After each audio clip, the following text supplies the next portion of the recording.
Tol, pagpalang hapon po mga tolo. Nandito po ako nagluluto po sa likod ng bahay po mga tolo. Kasi ano, wala pa po akong kain mga tolo. Kaya ako po yung nagluluto po ng ano, pata ng baboy po mga tol. Yun. Shout out po pala sa mga ano, silent viewers ko dyan. Lalo na kay Ate Jarcy Ribas po. Magandang hapon po ate. Tsaka kay tita ko po, kay Tita Maria Teresa. Ano po yung tita ko po. Tsaka kay Ate Nadim.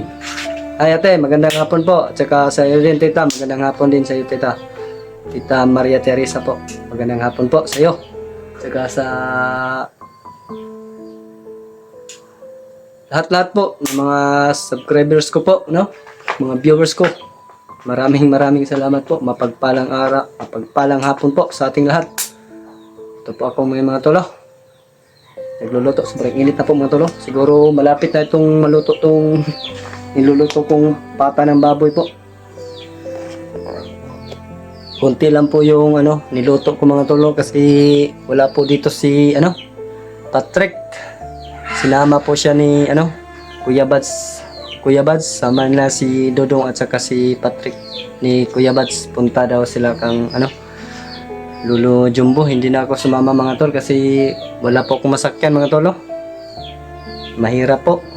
Dalawa po yung kasama ni Kuya. Mahirap na nagka-motor lang po si ano, Kuya Bads.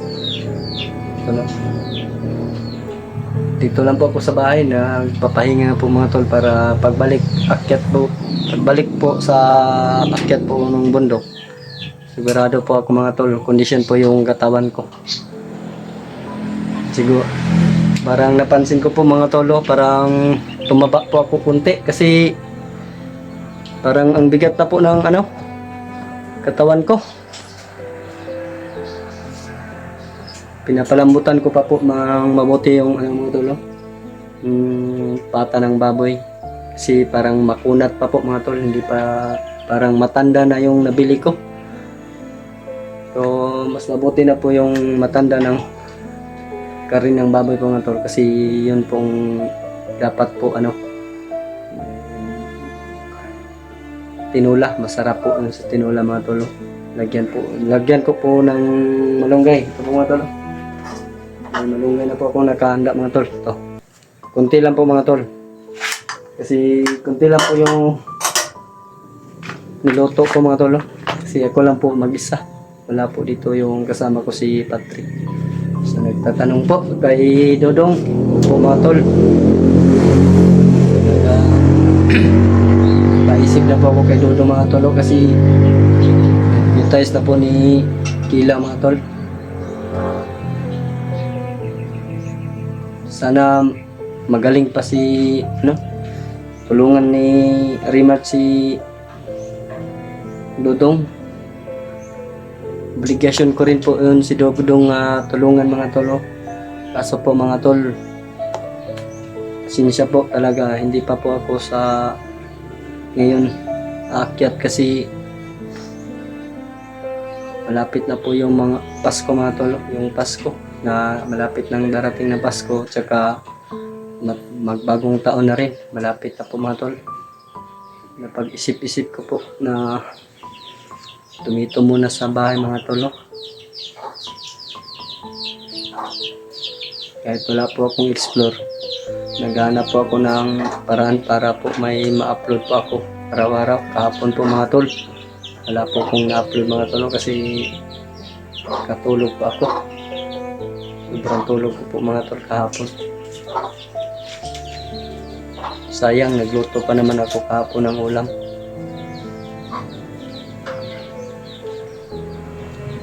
Yun mga tol. Magandang hapon po. Lalong-lalo na kaya sa Panginoon po natin mga tol. Papasalamat po ako sa Panginoon araw-araw po na binigyan po tayo ng magandang katawan. Nakagising na rin po araw-araw. Good health. Binigyan tayo ng extension na dito sa lupa na buhay pa rin hanggang ngayon. Marami nga nagsasabi sa akin na wag na daw akong bumalik ng pagkabandido ko po. Yun po mga tolo, sasagutin ko po kayo. Tanong na yan. Opo, hindi na po ako babalik. Kahit naghihirap po ako dito sa Patag, napag-isipan ko na po na hindi na ako babalik po pagkabandido. Dito na po ako kay na sasama kina Kuya Bads, la EG, PG, Mascaraboy, tsaka si ako po, Team Pogi po ako mga tol. Membro na po yata ako ng Team Pogi. Sana honoran ako ni Kuya Bads. Yan, Kuya Bads, sana membro mo na ako sa Team Pogi mo, Kuya Bads. Na Pogi naman po ako mga tol. Pero mas pogi yun si si Kuya Bads. Hindi ko mapantayan yung kapugihan niya. Yung mga tolo. Siguro, kunti na lang yung sabaw nito mga tol. Tingnan ko muna mga tol.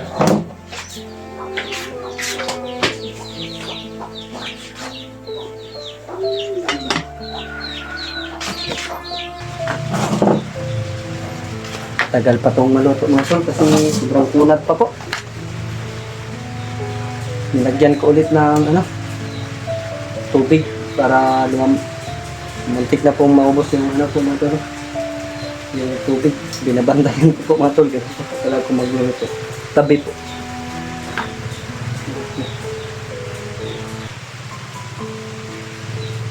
Hirap po talagang mag-isa mga tol.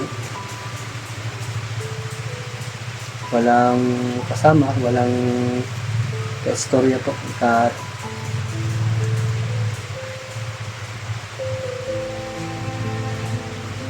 Kung may kasama lang ako dito mga tol, siguro maaga pa lang nagluluto na ako.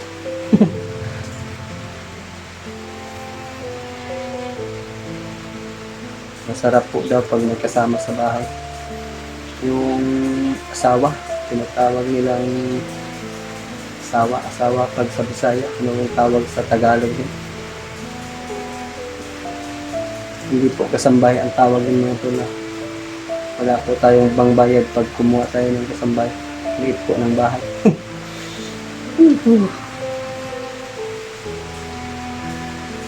Sana pauwi na sila, Lucky Arimart, saka si Julio, na maligtas na nila si, Tudong. Gusto ko sanang magala doon sa park mga tolo. Parang iba po yung panahon mga tolo. Hindi na po ako nagpumunta ng park. Gusto ko sanang magpahangin doon mga tolo. Sa yung sud po. Malayo pa po dito mga tolo. Mga 4 na kilometro po. Pag sumakay ka ng motorsiklo, magbabayad ka ng 30 pesos.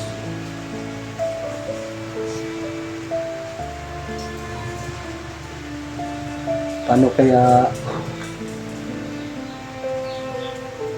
kung magkasama na ako? Ay anak, gusto ko nang magkaanak mga tolo.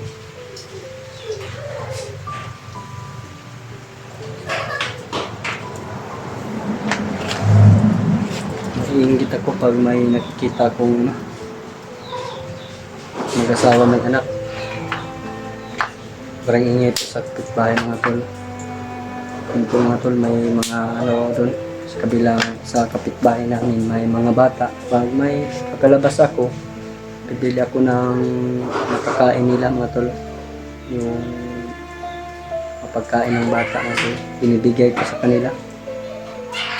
Kasi mabait naman po talaga ako mga tol. Marunong tumingin sa ibang tao. Pag mayroon ako, bibigay talaga ako mga tol. Pag may bibigay. Mahilig po talaga ako sa ganito mga tol. Pinaganon ko yung ko. Ilong kasi sa sobrang tangos po yata mga tol. Parang napapansin ko, makikita ko agad sa mata ko. Ay.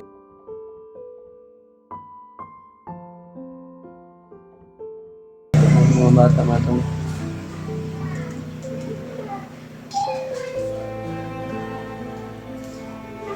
Puntahan ko muna doon. Pasok muna ako sa bahay. So, wow! Pa muna akong tubig na inom.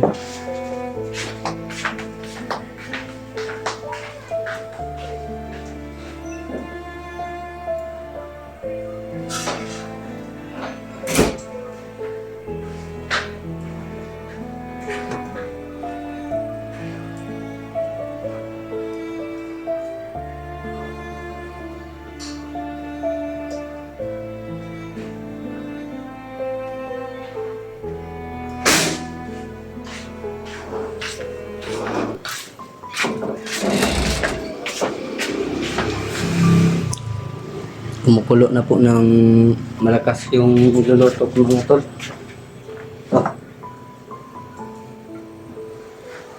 Parang malapit na umambot mga tol.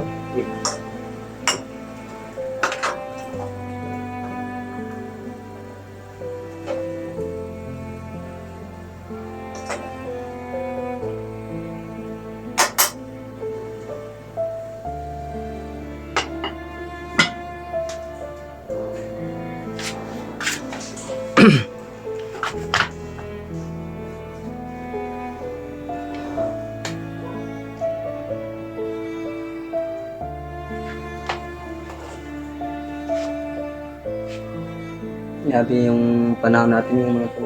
Kita naman po natin na walang araw po kasi laki po ng dagom. Laki po yung ulan mga tol. Hindi pa bumuhos.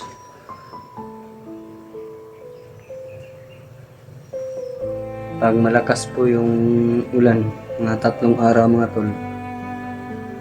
Sabi sa akin ni Kuya Bads, ano daw, mabaha, lumaki yung tubig sa sapa,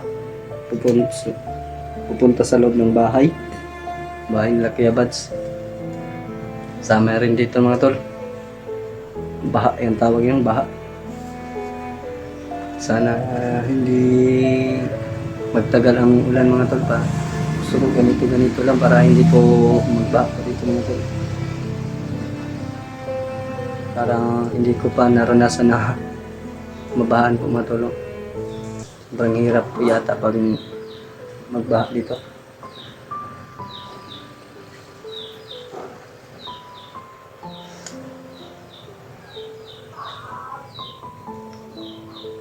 Sika sa mga ano po mga tol,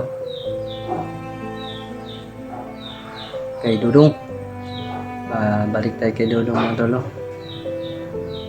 Sana hindi na lang siya pumunta ng ng bundok para hindi siya nakuha ni Kilaw. Katapos ng hindi pa namin natapos yung problema kay Pinono dati mga tol. May problema na naman dumating si Dudong, yung tauhan ko. Una po talagang nagpaalam sa akin na nabiyag si